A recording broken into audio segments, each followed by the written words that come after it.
Robin Hood and the wrestling contest.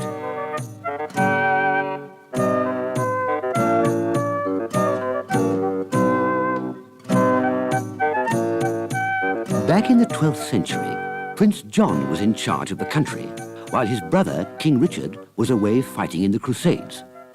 These were dangerous times when abbots, sheriffs, and barons were all powerful, and people who incurred their displeasure could only escape and hide away in deserted parts of the countryside.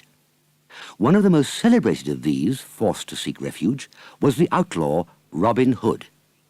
He had found shelter in the great forest of Sherwood after the local abbot's steward had put his father to death and destroyed the family property. Others who were in a similar plight had joined Robin in the forest and there, under his leadership, had set up camp. Soon Robin Hood and his followers became known throughout the kingdom as protectors of the poor and enemies of those who used their positions of power and wealth to persecute the less fortunate.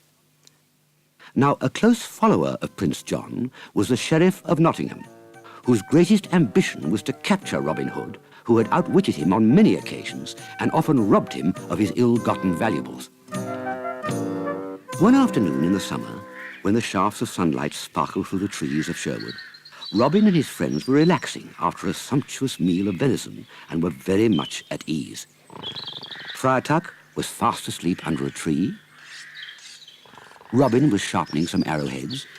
Little John was thoughtfully repairing a sandal, while Robin Adair quietly plucked at the strings of his lute. All was peace. Suddenly, among the bird songs, they heard a different note. Robin and his men were instantly alert, except for Friar Tuck, who carried on sleeping. The signal! Someone is coming! It's a friend anyway, Robin. It was the call of the crow. Aye, and 3 times. It's probably David Chipstone and Will Scarlett.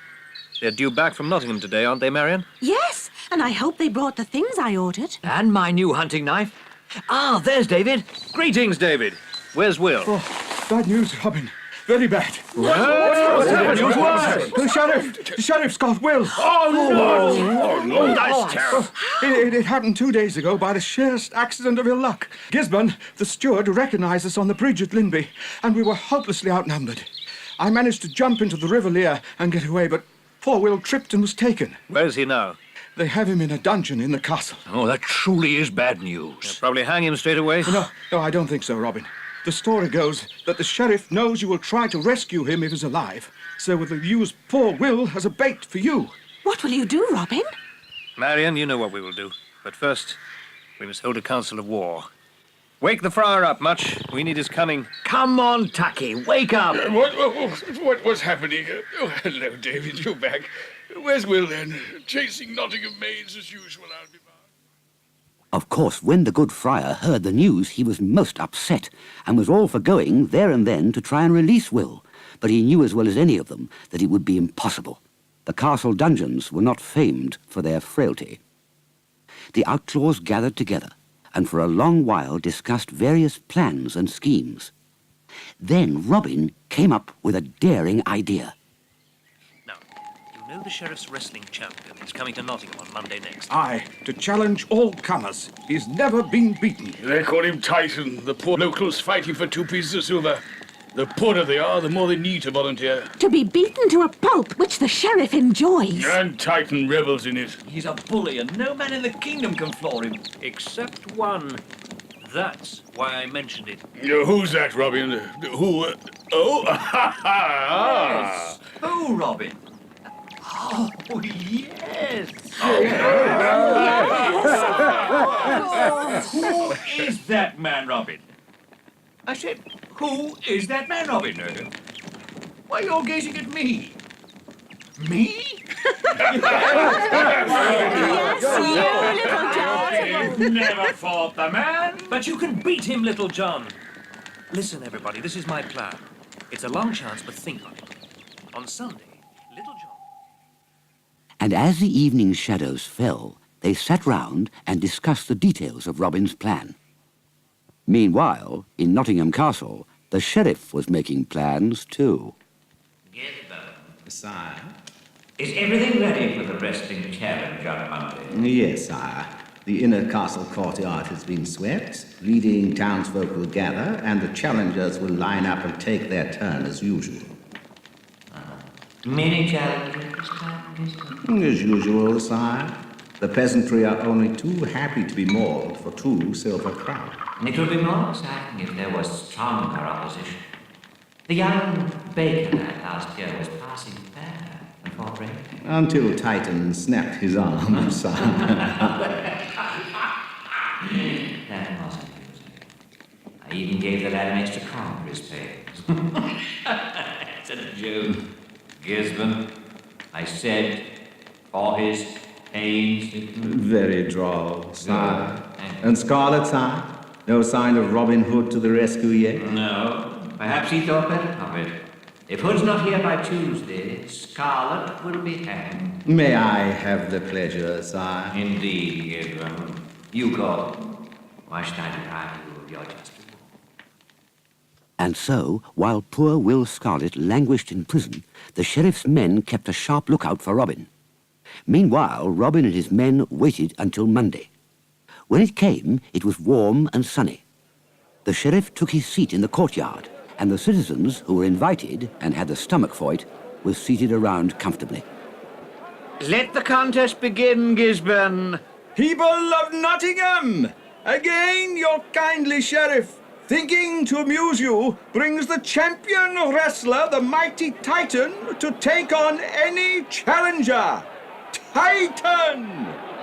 And from a doorway in the castle keep, a giant of a man stepped forward. Chest like a wine vat, arms and legs like oak beams, with yellow teeth, watery eyes, and a head as bald as a bladder of lard.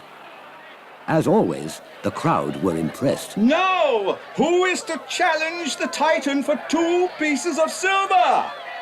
The crowd looked expectantly at a small archway where a handful of men waited. Who will be the first brave lad to earn some silver for his family? There was a slight bustle in the archway, and a tall, thin youth of some 18 years stepped forward nervously. He was poorly clad and wore no shoes. The first challenger, sire! And what is your name, Beanpole? My name is Robert, and I come from Browncoat, sire. Right. Get on with it, then. Yes, sire. Gisborne beckoned Titan and his challenger together, dropped his dagger as a signal, and the fight began. Well, it wasn't a fight. The tall youth, weak and undernourished, was no match at all for the huge Titan. Ah, boy, as the sheriff said, you're but a beanpole. Oh, my back! My back! Oh, my back! Quiet. Stop moaning and get out. My 2 pieces of silver, sire! Can I have my 2 pieces of silver? What is Beanpole babbling about, Gisborne? He wants his 2 pieces of silver, sire! The fool gave us no fight. He shall have no silver. But my family, Sheriff! You promised my family! Give him 1 piece, Gisborne, and let's have the next challenger. I hope he's more worthy.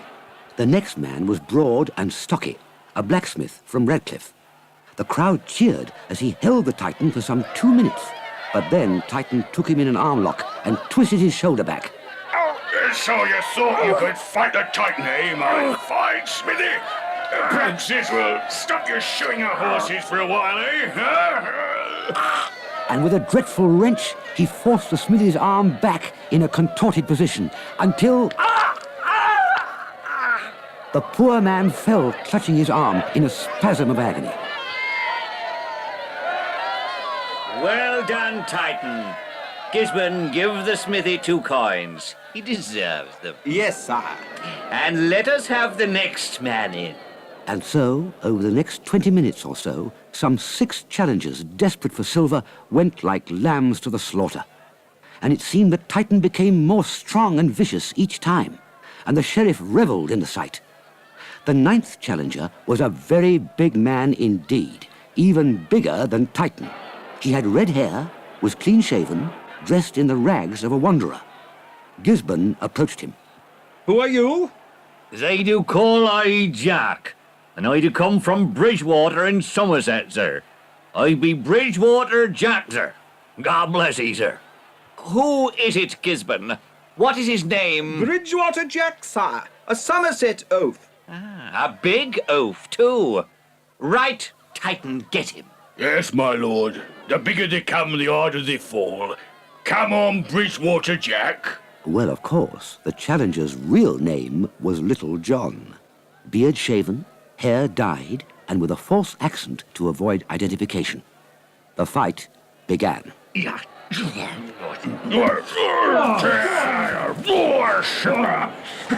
Everybody soon realized that this was a different kettle of fish to the previous poor challengers. Titan was well matched. They exchanged necklock for necklock, arm grip for arm grip, leg hold for leg hold. The crowd was almost silent as Gisborne joined the sheriff. The Somerset oath is good, Gisborne. Yes, sire. Very.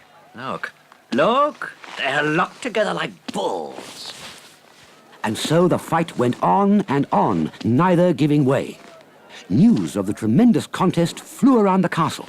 Servants left their work to watch, soldiers came from their quarters, and guards from their lookouts, all engrossed in the battle of giants, which is just what Robin had hoped for.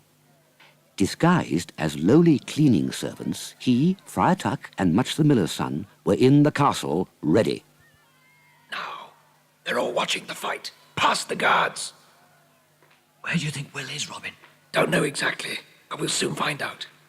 Down there, look! The jailer is peering through the turret grill at the fight. Get him, Much. Hi, Robin. In a split second, Much had the jailer in a stranglehold. Where is Will Scarlet, jailer? Let him speak, Much. If he leads us to Will, we'll free him. If not, we'll kill him. Right, Robin. All right. I'll show you. Don't kill me. This way. Down here and along this passage. How did you get past the guards? Bridgewater Jack? Eh? Oh, get on with it. Where is Will Scarlet? In the next cell. The sheriff will kill me. Don't worry. We'll give you a good excuse before we leave. We'll knock you unconscious. Ah, thank you very much. Give me the keys. Will! Will! It's Robin, Much, and Tuck. Where are you? Robin. Much. Over here. Oh, Tucky, am I pleased? Can you walk, Will? No, I'm too weak. How did you get... Later, Will. We've got to carry you out somehow. Jailer? What are those barrels over there? Water butts. They're empty now. Gets refilled every day. Put Will in there, you two. To kill him, Robin. We'll all be killed if we don't. So poor Will was put in the empty barrel, but being only semi-conscious, he showed little signs of distress. Then Robin looked at the jailer, then at Friar Tuck. Friar Tuck nodded. Sorry, jailer. The jailer slumped to the ground, unconscious for the next few hours. Then they left the cell and locked the door. Tuck, you carry Will upstairs in the barrel, and Much and I will take an empty one each. Only roll Will's barrel when you've got to. But why 3 barrels, Robin? It'll look more natural than 3 men rolling 1 barrel, Much. When they got to the lower ramparts, they started to roll the barrel past the guards, who were still watching the fight, now in its 35th minute. A guard turned to look at the 3 of them. They still at it, eh? Oh, yes. Bridgewater Jack's giving Titan a merry run, I'll be bound. Why don't you watch? Got to get these 3 barrels down for a refill. Oh, suit yourself, but it's a great fight. Come on, Titan! So as quickly as possible, the 3 barrels were rolled to the castle gates. Once past the guards and in the town, they left the 2 empty barrels and went on with poor Will, carrying him whenever possible. They went through the city gates, and once out of sight, they took him with tender care and bore him to a woodland glade, where others of Robin's band were anxiously waiting. You've got him. God be praised. He looks terrible. Where's Robin? He'll be along. He's got a job to do. And while they tenderly attended to Will, back in the castle, the fight was still going on. 1 hour and 10 minutes, and neither would give in. The sheriff and everyone there were tense with excitement. Both contestants were tiring and beginning to feel the strain. almost unnoticed, an arrow came soaring over the castle wall to land at the edge of the courtyard. Some idiots let a stray arrow fly, Gisborne. Over there, look. Yes, sire, I noticed. Find out who it is later and flog him. Yes, sire. Oh, look, Sheriff, the Somerset man is tired. Come on, Titan. Finish him. Get him, man. And true enough, Bridgewater Jack, too weak to continue, slumped to the ground. Although he could only stagger, Titan held his hands aloft. No one can beat Titan! No one! The crowd cheered, and Titan gave his opponent a kick as he lay on the ground. Then Gisborne came and threw 2 silver coins at him. You're strong, fellow, but not strong enough for our champion. Little John was helped to his feet by some of the failed challengers and led away to the city. He ached all over, but smiled happily, because he knew that the stray arrow shot by Robin meant that Will was safe and away, and there was no further need for the guards and soldiers to be distracted by the fight. Back in Sherwood Forest, Will was nursed back to strength with love and care, and in the city, the sheriff almost had a fit through temper. And here our story nearly ends. Except 5 days later, Robin learned that the sheriff and Gisborne were taking Titan, their champion, to the nearby town of Ravenshead for a further wrestling challenge. As they rode along the Ravenshead Road with their escort, the outlaws waited in the trees above their path. There's the signal, Robin. Aye. Only a few seconds to go now. Ready, everybody? Yes, Robin. Yes. Right. No! Within moments, the sheriff, Gisborne, Titan, and the soldier were pinned to the ground by masses of outlaws. You die for this? But let me go, I command you. Let me go. And me! Get off! Quiet, all of you. I will let you go on one condition. I make no condition with outlaws. Leave him in a nasty condition then, Robin. Don't you dare speak to the sheriff like that, you renegade priest! All right. What are your conditions? Simply that we make a wager. A wager? Yes. We hold a wrestling match between your champion and our champion. Oh, take it, Sheriff. Take it. What are the terms of your wager, outlaw? These, steward. If Titan wins, you all have your freedom, and I will be your prisoner. If our champion wins, we take everything you've got. You are mad, outlaw. Of course I'll make the wager. What do you say, soldiers? Right. Let the fight begin here and now. So Titan stripped to the waist, and Little John came forward clad in the green clothes the outlaws wore in the forest. I've seen you before somewhere, fella. Ah, 'twas the day I come up from Somerset to wrestle with ye, sir. Thee did kick I when I was down. It's the man, Bridgewater Jack! By Jupiter, so it is. He's changed his hair. And here your 2 pieces of silver back, sir. And he threw 2 pieces of silver in the sheriff's face. How dare you? Oh, leave him to me, sire. I've beat him before, and I'll beat him again. This time, the fight lasted minutes. It seemed to have only just started when Little John held Titan in a cruel, vice-like grip. No, mercy, oh, mercy. Mercy? Did you show mercy to those poor wretches who needed the silver? Mercy, Titan. Then Little John held Titan in his massive arms, high over his head, and tossed him like a barrel straight at the sheriff and Gisborne.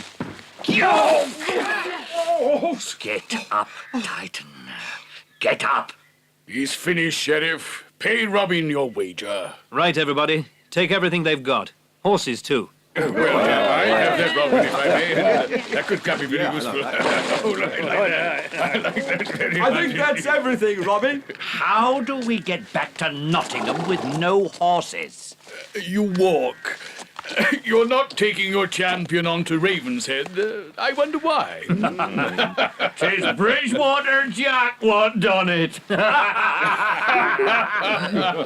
Right, outlaw. You've got everything. Now let us go. But we haven't got everything.